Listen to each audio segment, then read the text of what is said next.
Joseph Calloway was 44 years old, and he had never once thought seriously about dying.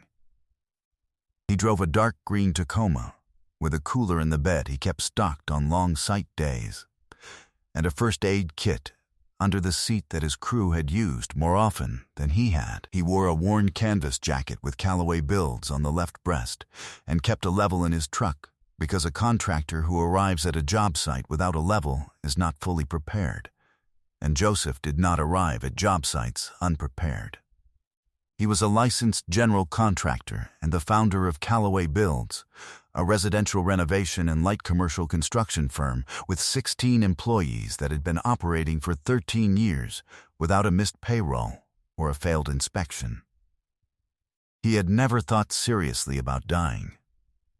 He had thought about it the way healthy men in their 40s think about it, abstractly, distantly, as a theoretical property of being human, rather than a fact with a timeline attached.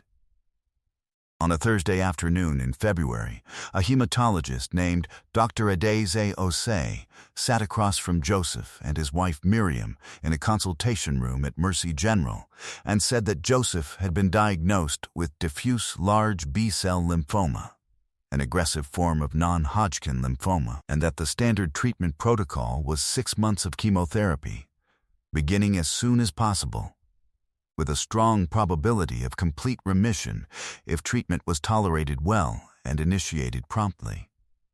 She said the word remission. She said strong probability. She said 6 months of treatment. Miriam laughed.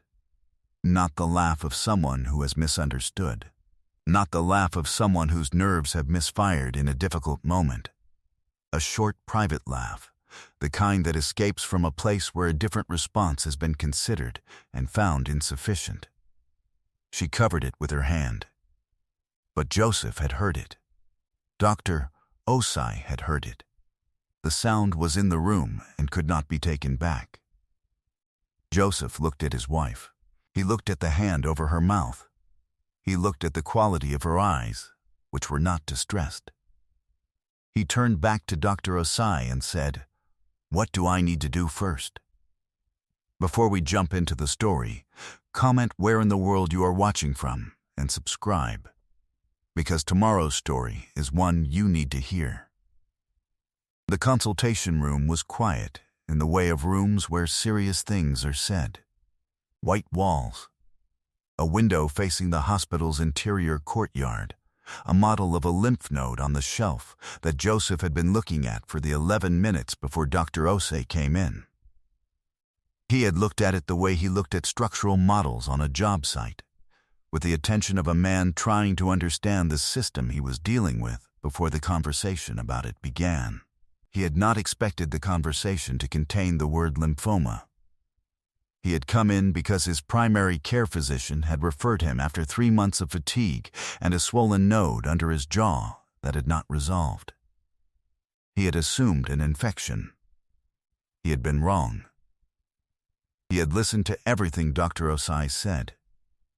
He had asked 4 questions about the staging, the treatment schedule, the side effect profile, the probability figures. She had answered all 4 with the directness of a physician who respects a patient who asks direct questions. The answers were serious. They were also, on balance, encouraging. The cancer was aggressive, but it was treatable. The 6 months of chemotherapy had a remission rate, for his staging and profile, that she described as favorable. She used the phrase "good candidate for treatment." She meant it. He had heard all of this. And through all of it, in his peripheral awareness, he had been aware of Miriam beside him, her posture, her silence, the particular quality of a person who is mentally somewhere other than where they are sitting. And then, the laugh. He did not look at her again in the consultation room. He looked at Dr. Osei and asked his questions and scheduled the treatment start date, 2 weeks out, a Thursday, and shook Dr. Osei's hand and collected the folder of information she gave him and stood up. In the car, in the hospital parking structure, Miriam said, "I'm sorry. That was a shock. I didn't know what to do." He said, "I know." He started the engine.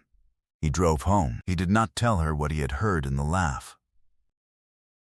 He did not tell her that a sound is a piece of information, and that he had been collecting information about the state of their marriage for 9 months, and that this piece had completed the picture. He did not say any of this. He drove home, and he made dinner, and he thought about what he was going to do, in what order, and who he needed to call first. Joseph had spent 13 years building Callaway Builds from a 2-man framing crew into a 16-person firm with a commercial and residential pipeline that had never run dry. He had done it the way his father had built the landscaping company that had put Joseph through school, through consistency, through the accumulation of work done correctly, through the understanding that reputation is a structure built one job at a time, and that a single failed inspection or missed deadline is a crack in the foundation that cannot be fully repaired, only managed. He wore the canvas jacket because he had worn a version of it since his first year as an apprentice, and he was not going to change what had always worked. He kept the level in the truck, because you need the level when you need it, and the moment you leave it behind is the moment you need it. He was the kind of contractor who walked every completed job himself before the client walked it, not because he didn't trust his crew, but because the walk was his name on the work, and his name mattered to him in a way that had nothing to do with ego and everything to do with exactness. He had been married to Miriam for 5 years. The first 2 had been what he had believed a good marriage was: companionable, honest, with the specific ease of 2 adults who had both been alone long enough before finding each other that they did not take the finding lightly. The 3rd year had begun to show what he now understood were the first signs of a structural problem, not dramatic, not visible at a glance, but present in the way a small deflection is present in a long horizontal span. There if you looked, invisible if you didn't. He had looked. He had kept his observations in the notebook he carried, because he was the kind of man who wrote things down. Over 9 months he had catalogued the shape of what was changing. The evenings that arrived without account, the conversations that had developed a specific surface quality, smooth, brief, deflective, that told him less the longer they went on. The question about the business accounts that she had asked in the 7th month, casually, in the way of a question being asked for the 2nd time after having been considered internally many times. He had been 9 months into the picture when the diagnosis arrived. The laugh had completed it. He had known, by the time he turned the key in the ignition in the hospital parking structure, that the 6 months of treatment were not only 6 months of treatment. They were also 6 months of building, carefully, correctly, in sequence, with the same patience he brought to every complex job, the foundation of a life that would be standing when the treatment was over. He had not known, 9 months ago, what kind of man he would need to be in the year ahead. He knew now. He had always been that man. The situation had just made it necessary to act like it. Her name was Adeline Osai, no relation to his oncologist, a coincidence he had noted with the mild irony of a man who has learned to collect small amusements when large things are pressing. She was 60, with reading glasses on a chain, and the manner of someone who has sorted through enough complicated situations that the complication itself no longer unsettles her. She had practiced family law and asset litigation for 29 years. She had been referred to Joseph by his accountant, who had described her in the unembellished way of a man who doesn't recommend things lightly. She's the one you want when it's complicated. Joseph called her on the Friday morning after the Thursday consultation. He was in his truck in the driveway of the job site, an hour before the crew arrived. He told her about the diagnosis. He told her about the treatment timeline. He told her about the laugh. She was quiet for a moment. Then she said, "You're calling me the morning after a cancer diagnosis." He said, "I'm calling you the morning after I understood what I needed to do." She said, "Come in Monday." He was there at 8:00. She set a legal pad on the table and said, "Tell me the financial picture. Everything. The business, the house, the accounts.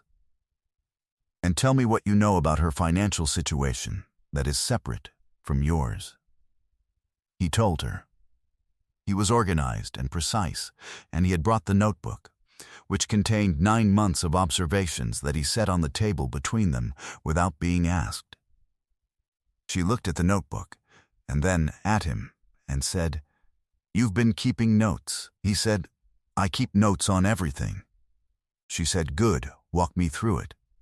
He walked her through it.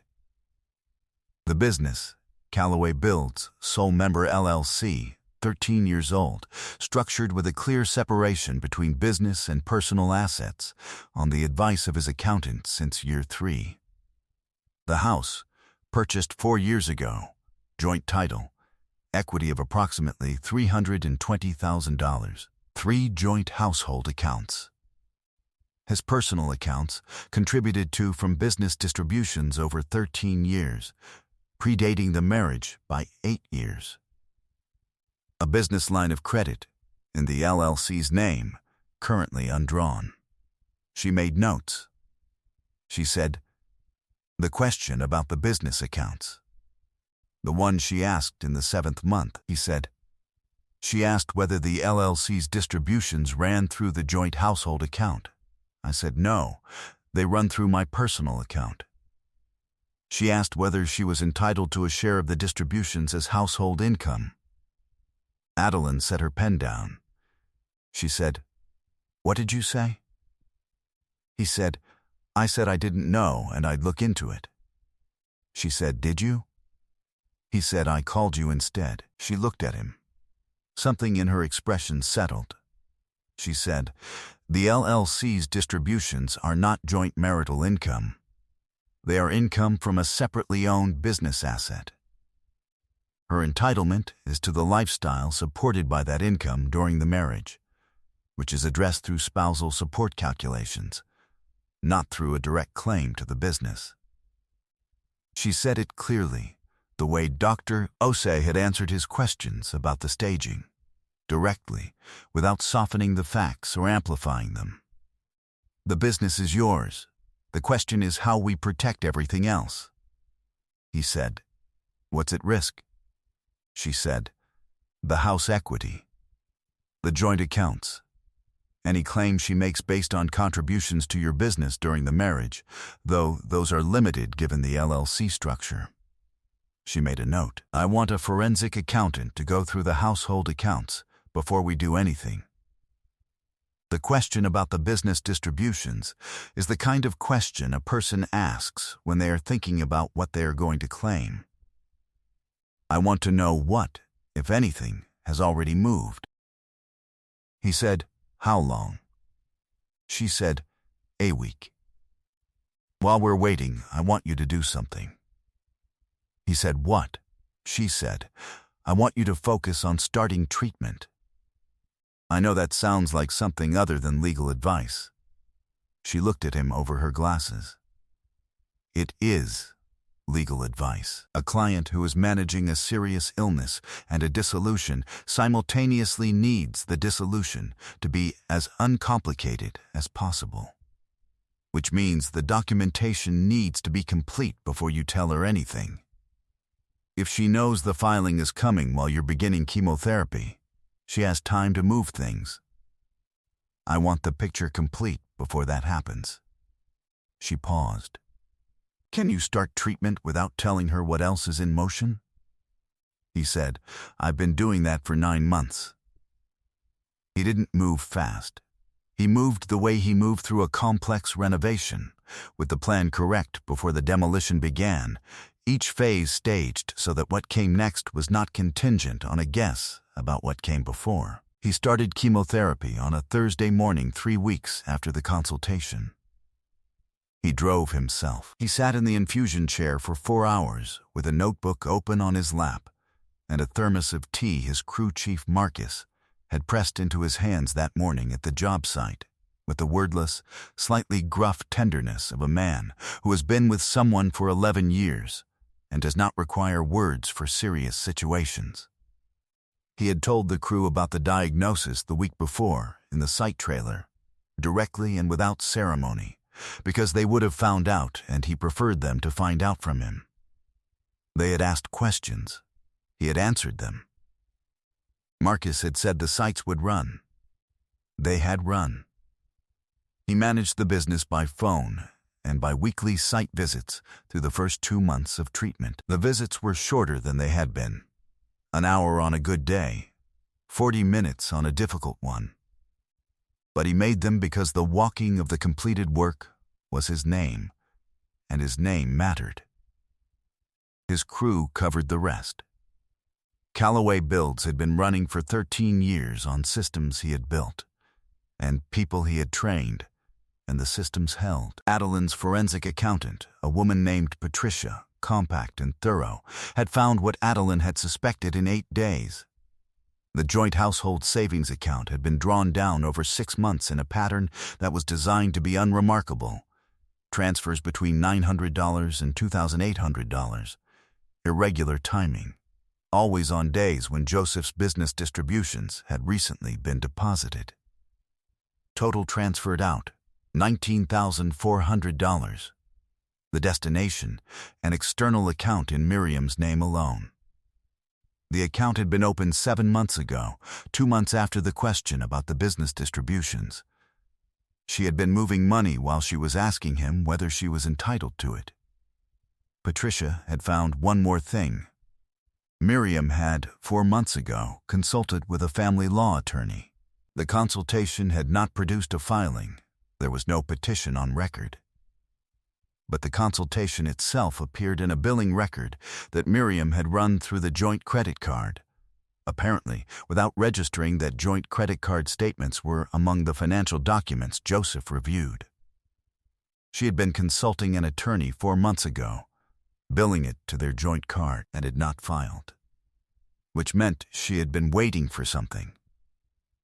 Joseph looked at Patricia's summary from the infusion chair on a Thursday morning in month 2. He had brought the notebook and a thermos of tea and the forensic summary because he managed his treatment schedule the way he managed his job sites. He knew what was happening at all times. In parallel, in every lane, he thought about what she had been waiting for. He thought about the timing of the attorney consultation 4 months ago, which was 5 months into the 9 months of observations, which was 2 months after the question about the business distributions. He thought about what a person who consulted an attorney and then did not file might be waiting for. He thought about the diagnosis. He thought about the laugh. He understood what she had been waiting for. He called Adeline from the infusion chair at the end of the session and said, "File." Adeline said, "The timing is right." "Are you sure?" He said. She was waiting for the diagnosis to change the calculation. "File now, before she recalculates." Adeline said, "Monday." The petition was filed on a Monday morning in month 3 of treatment. It was complete and specific. The LLC, separate property, 13 years old, not subject to division. The marital home equity, $320,000, subject to a separate property credit for Joseph's premarital down payment contribution of $44,000, leaving $276,000 to split. The dissipation claim, $19,400 in documented, unauthorized transfers from the joint household account.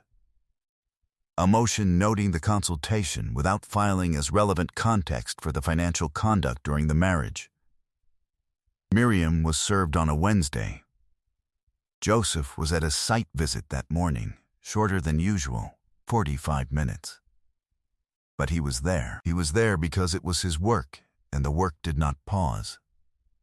Her attorney, the same one she had consulted 4 months ago, a man named Strand with a reputation for aggressive positioning in asset-heavy dissolutions, called Adeline the same afternoon. He was, Adeline reported, surprised by the filing. Not by the fact of it.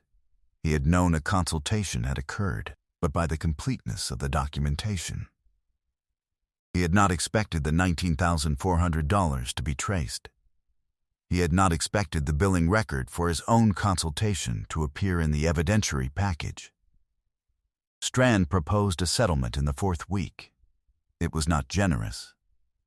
It offered the home equity split without the separate property credit, a dissipation acknowledgement of $12,000 instead of $19,400, and 18 months of spousal support. Adeline countered with the full separate property credit, the full dissipation claim, and 6 months of spousal support given Miriam's independent income and the length of the marriage. She attached Patricia's complete forensic analysis. They negotiated for 3 weeks. The final settlement, the full separate property credit applied, reducing Miriam's equity share to $116,000. The dissipation claim settled at $17,500, paid from Miriam's equity share before distribution. 6 months of spousal support. Miriam's net from the dissolution, $98,500. She had, 7 months ago, been calculating approximately $160,000. The dissolution was final in month 5 of treatment. Joseph received his end-of-treatment scans in month 6. Dr. Osei reviewed them with him on a Thursday afternoon, the same day of the week, the same consultation room, the same model of a lymph node on the shelf. She said the word remission. She said complete. She said they would monitor with scans every 3 months for 2 years, that the surveillance protocol was standard, that she was pleased with how he had tolerated the treatment. He sat in the consultation room for a moment after she left. He looked at the lymph node model on the shelf. He had been looking at it in the weeks before the first appointment. He knew it differently now. He went out to the truck. He sat in the Tacoma in the hospital parking structure and called Marcus. He said, "Scans came back clean." Marcus said something that was not fully a sentence and did not need to be. Joseph said he'd be on site Monday. Marcus said he'd have the coffee on. He drove home. It did not happen all at once. Callaway Builds had run for 6 months without Joseph at full capacity and had not lost a client, not failed an inspection, not missed a deadline. This was not luck. It was 13 years of systems built correctly. Marcus had managed the sites with the authority of a man who had been prepared for the responsibility, without being told that was what was happening, and the preparation had held. Joseph came back to full hours in the month after the final scan. He walked every job himself on the first week back, not to check on the work, which he knew was correct, but because the walking was his name, and he had missed it in the way he had missed other ordinary things during the months of treatment, the specific cold of a construction site in the morning, the smell of fresh lumber, the sound of a site running correctly. He had missed the ordinary things. He was grateful they were still there to be missed. The business had been unchanged by what he had been through. Same clients, same pipeline, same crew, same reputation. But Joseph had changed in the specific, unspectacular way of a man who has looked at a serious thing directly and come through it, and now knows something about himself that he had not known with the same certainty before. He knew he was not afraid to build. He had spent 6 months, sick, in treatment, managing the dissolution in parallel, running the business at reduced capacity from infusion chairs and site visits measured in 45-minute increments, building the legal and financial foundation that would hold when the treatment was over. He had done it with the same patience and the same exactness that he brought to every job. He had done it because it was what needed to be done, and because he was the person who needed to do it, and because a man who does not finish what he starts is not a man who can look at his name on the work without qualification. The work was done. The name was on it. It held. In the spring following remission, Callaway Builds signed a contract for its largest project in 13 years, the renovation of a 4-story mixed-use building in the historic district, full gut rehabilitation. $1 million over 18 months. The project had been awarded on the basis of the firm's inspection record and the portfolio of completed restoration work that Joseph had accumulated over a decade. The project owner had told Joseph, at the contract signing, that she had interviewed 6 firms and had chosen Callaway Builds because, in her research, she had not found a single failed inspection. Joseph said, "We don't fail inspections." She said, "That's what everyone told me." He hired a 17th employee in April. He promoted Marcus to operations supervisor and told him in the site trailer on a Tuesday morning, with 2 cups of coffee on the work table and the plans for the historic district project rolled out between them. Marcus looked at the plans and then at Joseph and said, "You built this while you were sick." Joseph said, "The plans were always there. I just had time to draw them." He answered every call the same day. He kept the level in the truck. On a clear morning in late May, Joseph Callaway stood on the roof of the historic district building with the survey report in one hand and his coffee in the other, looking at the city laid out below him in the specific flatness of a spring morning that has not yet decided to be warm. He thought about the consultation room in February. He thought about the model of the lymph node on the shelf and the word remission, and the 6 months that had been a treatment window and a building window at once. He thought about the infusion chair and the notebook and the thermos of tea Marcus had pressed into his hands without saying anything, because there was nothing that needed to be said. He thought about the laugh. He thought about what it had told him and what he had done with what it told him. He thought about how much can be built in 6 months when you understand clearly what you are building and why.